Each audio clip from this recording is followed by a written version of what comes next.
All right, so let's talk about college football. Thank God for college football. And everything, obviously, being done safely and right is what I'm talking about here. But there's just something different about college football. Like, yes, I'm a big fan of pro football. I'm a big fan of the NBA.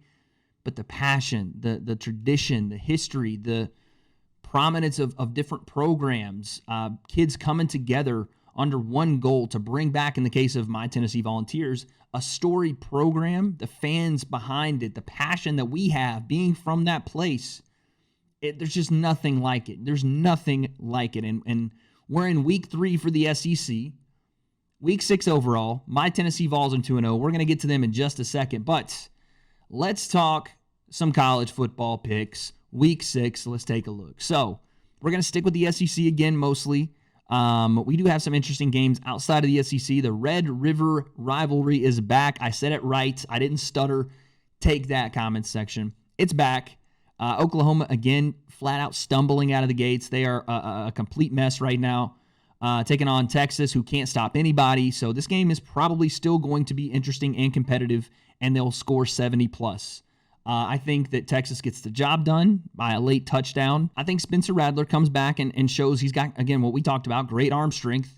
But again, late in the game, I think Texas and their team is just better. I think offensively, they're more consistent. I think they get it done with a late game touchdown. Rattler has a better game, probably still makes a mistake or two because it's a big game, and we haven't seen him play well and down the stretch in any game yet, other than the opening week. So I would say that Texas wins this by a late touchdown or field goal. All right, so let's get to SEC football predictions for this week. Week 6, week 3 in the SEC. I know it's going to be one of those things all year that we have to kind of go back and forth on.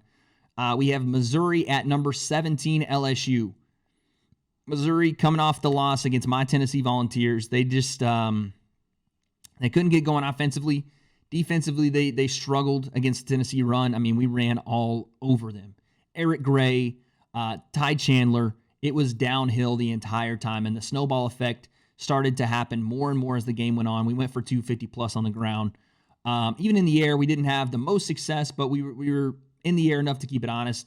I think LSU does a lot of the same here. I think, Emory Jr.? I think he runs all over this Missouri defense, and Missouri's too inconsistent on offense to keep up. I'd say LSU semi-big.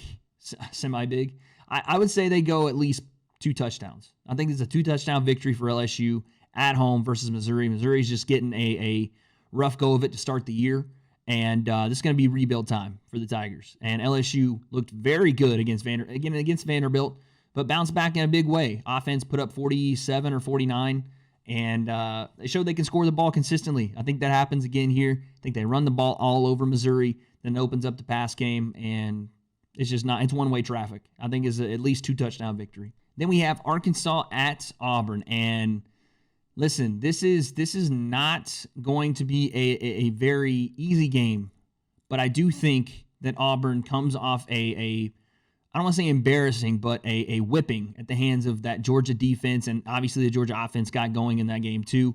I think that was a flat-out whipping. I don't think anybody predicted that game to be as big of a margin as it ended up being. Auburn could not move the football. That front four for Georgia is scary, and we'll talk about them in a second. But I think, obviously Arkansas gets their first win in the SEC in 3 years last week. Coming off that high, sometimes you can't have a letdown, but sometimes that can propel you to do it again. And I think they go into Auburn with that mindset that they do belong. That in the SEC West, it's up for grabs by everybody not named Alabama.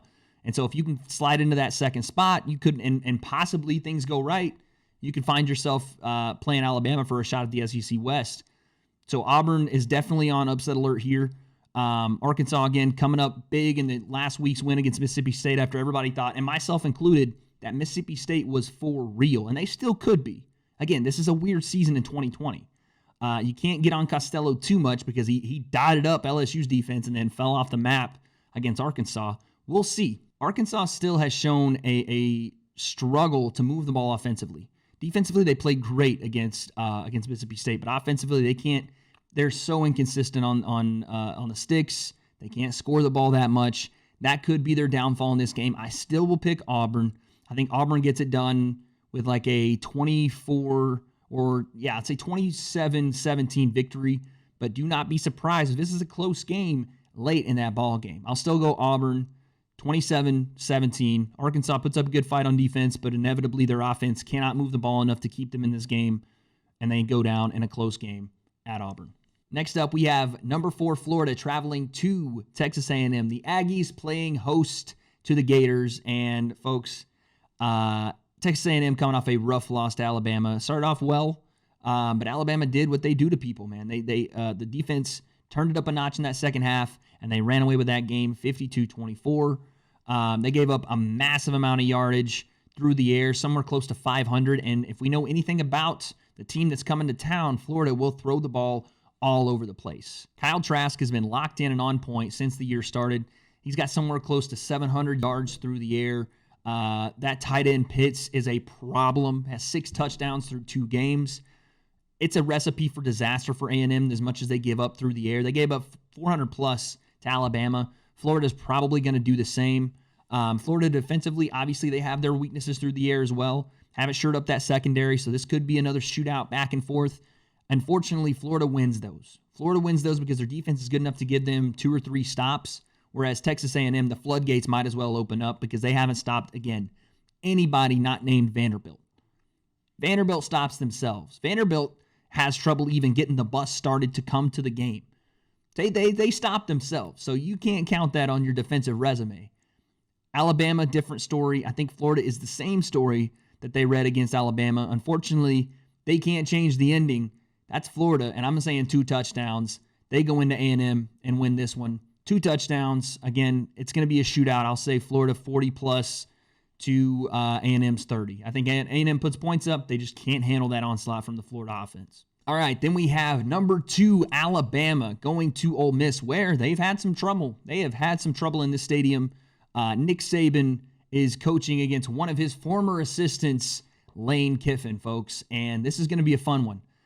We know Ole Miss can put up points in bunches. They did it to Florida. They got close, but just could not get enough stops against that Florida offense. Ole Miss is in some trouble here because they haven't seen a defense like Alabama, and they won't see another one like it. And the fact that Alabama's offense is clicking on all cylinders. They went for 550 yards and 52 points on A&M. I think they do the same damn thing to Ole Miss's defense, and they could go 50-plus in this game. Again, Ole Miss will score the ball, but defensively they will not be able to hold up. I'm going to say Alabama wins this one big, too. I think people are surprised at how good Alabama's offense is going to look here and how consistently they're going to look good. Like, a lot of teams aren't going to give Alabama trouble on the offensive side because they got a stable of running backs. Mac Jones is playing very well through the air. He's not making a lot of mistakes at all. So I'm thinking Ole Miss goes down by, I would say, 2 touchdowns plus, maybe 17, 21 points. Could be 3 touchdowns. I'm going to say Alabama big. Big. Capital letters, big. Alabama. Then we have Mississippi State at Kentucky. This one's interesting, man. This one's interesting. Can KJ Costello get back on track? Can they find a way to implement this air raid offense and keep that Kentucky defense on the field, who just had a tough game with the Ole Miss offense? And again, Kentucky was just in a huge game with Ole Miss, and it had its highs and lows. They went up in overtime. They missed the extra point, and they lose because of the missed extra point. Ole Miss scores, kicks theirs. They lose by 1 in a back-and-forth shootout. That Kentucky team is no joke here, folks. But we still don't know how consistent Mississippi State is going to be on the offensive end. Defensively, Kentucky, can they give them some problems? Can they keep them off the field with their offense, run the football downhill on Mississippi State? This is a toss-up. This is a toss-up. Just judging off how I've seen Mississippi State play, it's so hard to find out what they can bring to the table here. Will it be the Mississippi State in week 1 that torched LSU's defense, or will Kentucky find a way to limit the snaps and the ability for Costello to get going and find a way to get this game, get a W here? I'm going to go Mississippi State. I'm going to go Mississippi State on the road, close, very, very close here. I'm going to say they win by, again, 3 points to a touchdown late. I think they get the ball last, and that's why they win. I think Kentucky stops them for the most part, but Mississippi State breaks through late in that game. I'll say 31-27, Mississippi State. And next we have South Carolina and Vanderbilt. And my God, can we end the season for these two already? I mean, South Carolina cannot. This is the first break they're going to catch. Vanderbilt doesn't even look like a collegiate football team at this point. They don't even look like a team that could be on the field for a consistent period of time and beat anybody in the SEC. They gave A&M some trouble early in that game, but they never looked to threaten anything on offense. Their offense, again, they have trouble getting the bus started, let alone getting the offense started. I think South Carolina wins here. I don't consider this to be a consequential game at any point. Both these teams are done for the season pretty much already, unless catastrophe happens in the SEC East. And South Carolina's offense is better than Vanderbilt's defense, in my opinion. They moved the ball decent on Tennessee, moved it decent in the first half on Florida. I think they get this win here on the road. I think they win by 10+. I'll go South Carolina 31, Vanderbilt 21. Vanderbilt moves the ball a little bit better on the South Carolina defense, who has shown they can't really stop anyone either. 31-21, South Carolina.